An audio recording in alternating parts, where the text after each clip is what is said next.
So the no contact rule is the foundational and most widespread piece of breakup advice. Every blogger, every YouTuber, every podcaster recommends it these days, and for good reasons.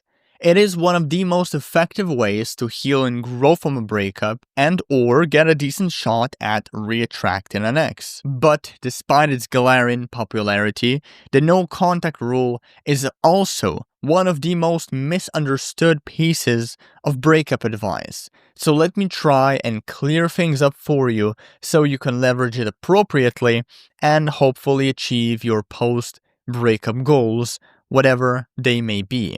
So let's start and talk about what even is the no contact, the very basics, okay?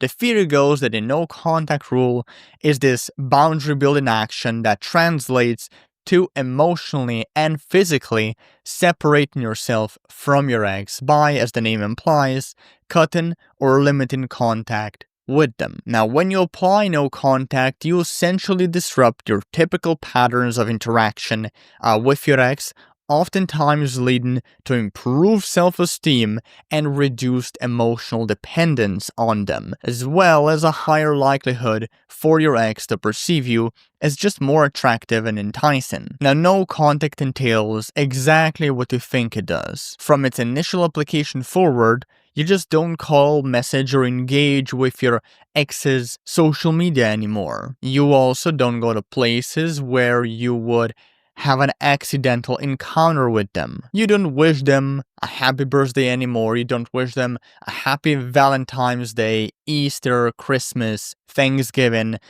whatever. You don't even express your condolences if they lose a family member or a friend. And you also hide every reminder of them that is within your control. And then you also avoid going to places that can potentially elicit some sort of a painful reaction or painful memories that then lead to a painful reaction. And it's also really important to distance yourself from mutual friends as well as your ex's family, or, if that's possible for you, move on from these people entirely and just cut them out of your life. Now, sometimes the classic no contact rule is impossible to apply. Maybe you have kids or pets with your ex, maybe you live or you work together, or maybe you share some other responsibilities that kind of force you to stay in touch. In all of these cases, you need to resort to what's called the modified no contact rule. Now, the difference between the modified and the classic is that in modified, you are allowed to contact your ex and even communicate, but only if it's important and related to logistics, like when you need to discuss who will look after the kid or the dog for the weekend, or when there is some living arrangement that needs to be settled, or when you need to go over some work-related or financial matter. Now, despite being able to communicate with your ex, this communication does need to be brief. It does need to be straight to the point and only focused on the pressing challenge or challenges ahead of you. And you need to end this conversation as soon as you come to some mutually favorable agreement or decision or solution. Now, the next obvious question is, how long should this no contact rule last? Well, this rule, in my opinion, it should be a permanent thing. It should be the equivalent of walking away and never looking back after a breakup. And this is pretty self-explanatory if you just want to move on from an ex. Of course, you don't want to resume communication anytime soon. But where things get murky, however, is when it comes to people who want to get back with their ex, who want to save their relationship. Interestingly, I've seen a lot of ex-back coaches and experts, whatever you want to call them, advocating for making the no contact period between 30 and 60 days. Now, these people then even encourage their followers, their audience, to reach out to their ex after a certain number of days, usually with some pre-prepared text message or texting template. And honestly, this never made sense to me. If I'm completely honest with you, in fact, doing time-limited no contact, it's only going to incentivize you to passively wait for this certain X day period to pass. Therefore, your intentions are no longer set, and your efforts are no longer set on healing and personal growth, but largely on this forceful idea of reconciliation. And that shit just never works out in the long term. And that's just not the point of no contact either, as I'll explain later. And of course, it's also needy and therefore unattractive. I mean, you're literally just passively waiting for your ex, and then for like, 30 days, and then you reach out to them with some, happy reminder, text message template or some bullshit like that. It's just unattractive when you think about the intentions behind these behaviors. It also implies that you perceive yourself as less worthy than your ex, otherwise why do this shit? And it also implies that you see them on a pedestal. And of course it also shows that you are willing to go out of your way to accommodate someone and fight for them, someone who clearly doesn't appreciate it or just doesn't want you around in their life. And that only conveys you have little to no self-respect and nothing better going on in your life. And well, I hate to burst your bubble, that's just fucking sad. So my theory is that all forms of time-limited no contact, or another phrase I've encountered being thrown around is active no contact. I think these things are just another marketing ploy. They're a gimmick. People don't want to hear how their ex should actually show a willingness to mend a relationship by reaching out first, before they ever give them another chance. Of course not. They want to hear what feels good. And since this feel-good bullshit about waiting X amount of days and then reaching out with some proven text message, it sells more eggs-back products than the harsh truth. That's why people working in this, in my opinion, shitty, slimy industry, that's why they swear by this method. So that's just my 2 cents on the length of no contact, so keep in mind, just keep it permanent and you're gonna be just fine. Now let's talk about how you can actually apply no contact, both for when you want to move on and for when you want, of course, to rekindle a relationship. So when you want to get back together with your ex. When you want to move on, I mean, there's really not much to say here. You just go no contact once you settle everything with your ex that, needs to be settled. So, for example, some living arrangements, or maybe doing an exchange of your possessions, you giving away or giving back their possessions, them giving back your possessions, and stuff like that.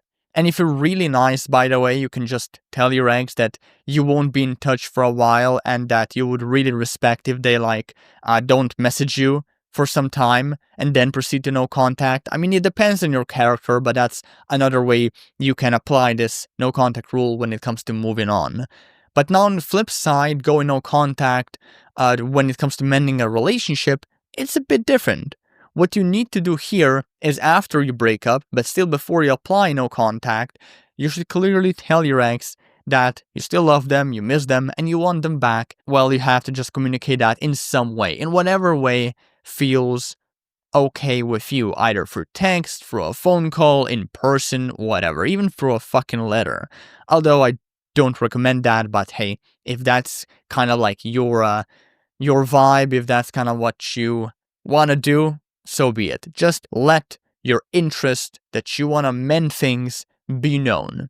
Now, if after you state this interest, your ex is receptive, or they imply that they want to get back together with you, you need to invite them on a date. So you need to set a definite date, and that's how you start mending a relationship. And in this case, no contact isn't even needed.